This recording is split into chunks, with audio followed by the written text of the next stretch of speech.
Ok, on est de retour, Ismaël KX.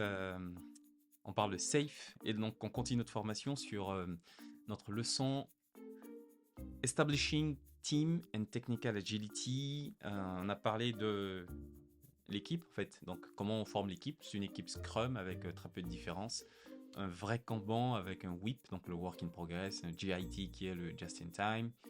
Et ensuite, les équipes, à la différence d'un Scrum très classique, vont de 5 à 11 personnes. Donc c'est 2 personnes en plus.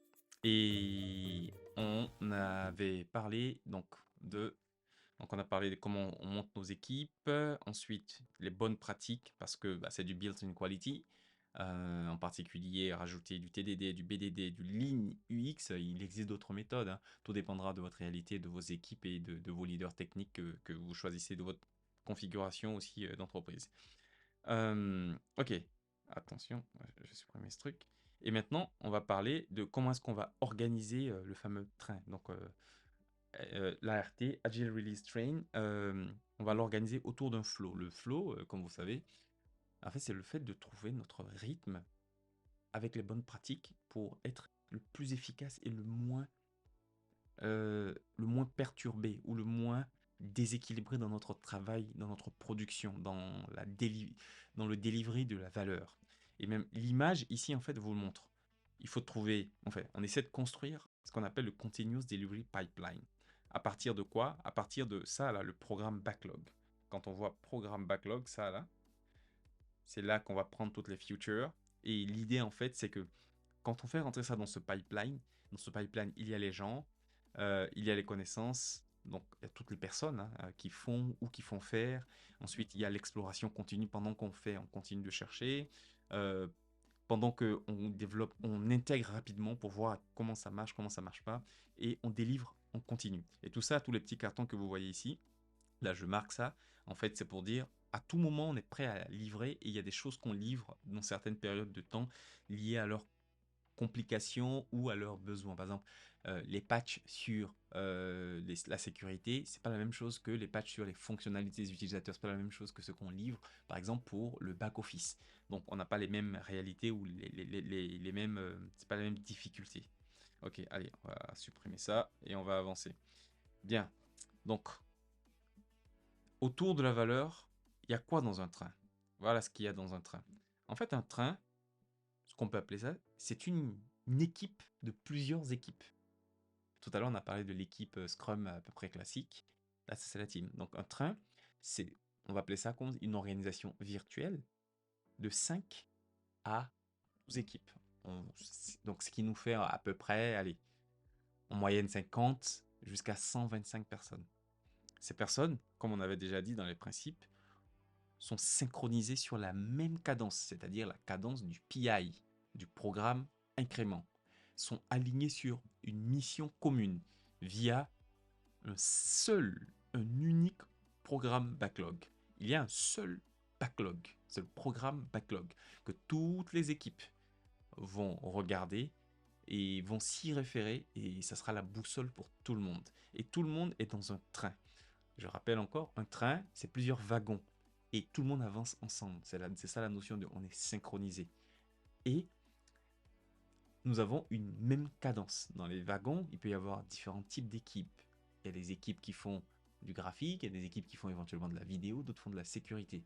Mais tout le monde avance au même rythme, on va à la même direction et nos agendas sont bien cadencés, bien synchronisés et bien alignés.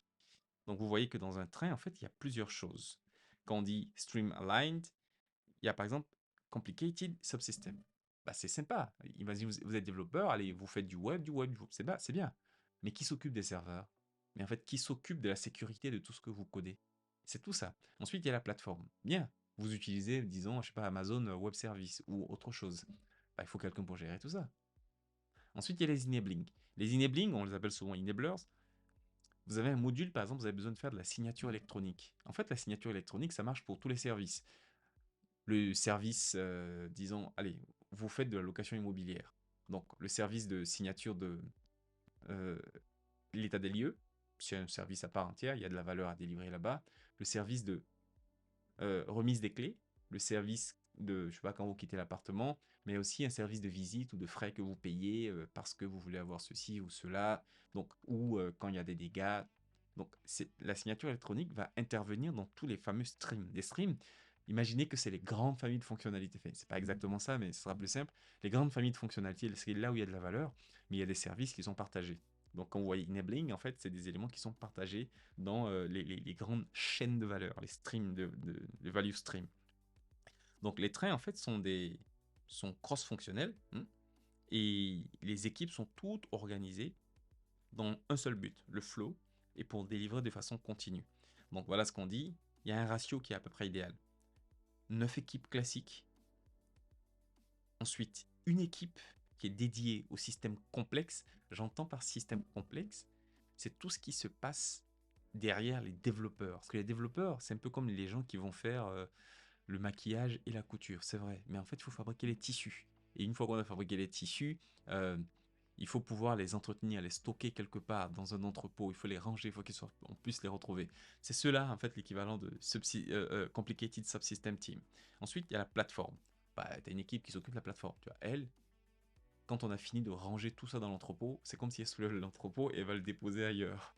Bon, ça peut être un peu technique pour ceux qui ne le sont pas, mais sachez que il y a différents types d'équipes et il y a différents niveaux de complexité dans le développement.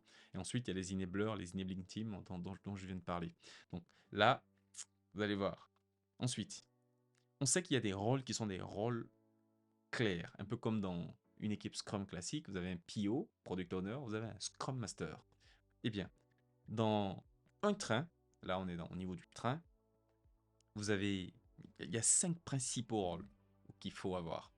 Il y a le fameux Release Train Engineer, on l'appelle RTE, c'est un peu le grand frère, c'est un peu l'équivalent du Scrum Master au niveau de train. On l'appelle souvent grand frère du Scrum Master. Ensuite, il y a les systèmes architectes ou le système architecte, ou on l'appelle aussi système engineer, ça dépendra de l'entreprise. Et il y a le business owner. Le business owner, comme vous le voyez, c'est un peu le papa ou grand frère du product owner. C'est lui qui a autorité sur le contenu des éléments du train. Il connaît les questions business. Il en parle, il les maîtrise et il coordonne les PO. Enfin, il a un aspect très business et moins produit. Il a un aspect business, j'insiste, hein, son nom le dit. Ensuite, vous avez le product management. Le product management, c'est lui qui est véritablement, il est véritablement l'équivalent du product owner au niveau du train. Lui, il s'occupe du fameux de la fameuse exploration, il s'occupe de parler aux gens du design, il s'occupe de parler aussi aux gens du dev, il gère aussi ça, il s'occupe de toutes les parties produits, de la partie design euh, avec les PO, sachant alors que le business owner, il s'occupe d'une partie très business, ce qui implique une partie un peu politique, une partie commerce, une partie marketing, et il connaît les enjeux business. Ensuite, il y a les system teams, on a déjà parlé des system teams. Voici globalement à quoi ça doit ressembler. Voilà, et les éléments sont là. Le product manager ou l'équipe de product management, ils vont s'occuper un peu comme le PO, cette fois au niveau programme backlog. Ensuite, le business owner, il va s'occuper des parties prenantes, éventuellement des directeurs, du comité exécutif. Et il y a un côté politique, un côté business, et c'est hyper important. Ensuite, il y a les gens de l'architecture, c'est quand on dit qu'on va développer quelque chose, eh bien, on peut casser quelque chose dans l'organisation euh, telle qu'elle est faite elle-même. C'est pour ça qu'il y a des systèmes architectes qui sont là. Ils sont là pour que, ok, même si on veut faire un truc hyper intéressant, on va pas casser l'existant. Ils savent comment est-ce qu'on va caser ça doucement, ce qui est faisable, ce qui ne doit pas être fait. Et voilà, le RTE que vous connaissez déjà et les fameux, tout cela, ils rentrent dans un train. Voici, donc pour résumer le truc, pour construire votre équipe, parce qu'il faut qu'il y ait des gens pour faire la chose, il vous faut une petite équipe d'abord. En fait, il vous en faut plusieurs. Et ces équipes-là, c'est à peu près du Scrum très classique. On part sur qualité native, built-in quality. Et on va commencer à organiser notre fameux train. Notre fameux train, idéalement, c'est 9 équipes classiques. C'est une équipe de système complexe, une équipe pour la plateforme, une équipe pour les services d'enabling. Ça fait à peu près 12. Ça peut être moins, ça peut être plus, mais bon, allez, moins c'est mieux quand même. Et vous avez 5 rôles principaux qui sont le RTE, Release Train Engineer, System Architect, Business Owner, Management, ça peut être une ou plusieurs personnes, et System Team. Tout cela, c'est ceux-là qui vont, disons ça comme ça, à peu près piloter, conduire le train. À l'intérieur de chaque wagon, il y a déjà des équipes Scrum, comme ça existe. C'est comme ça vous allez créer votre première équipe. Euh, vous allez commencer à créer les équipes techniques qui vont être dans le train. Et ensuite, dans la leçon d'après, on va parler de comment est-ce qu'on construit un train. Parce qu'un train, bah là je vous en ai parlé, maintenant il faut le fabriquer. Donc pour construire un train, il faut lancer le train. Pour lancer le train, il y a une cérémonie particulière qu'on appelle le PA planning. Et le PA planning, c'est une longue cérémonie qui requiert beaucoup de temps, de l'argent et beaucoup de compétences et de préparation. Ça, on en parlera dans la leçon qui suit juste après. Donc d'ici là, je vous dis à très bientôt. Ciao.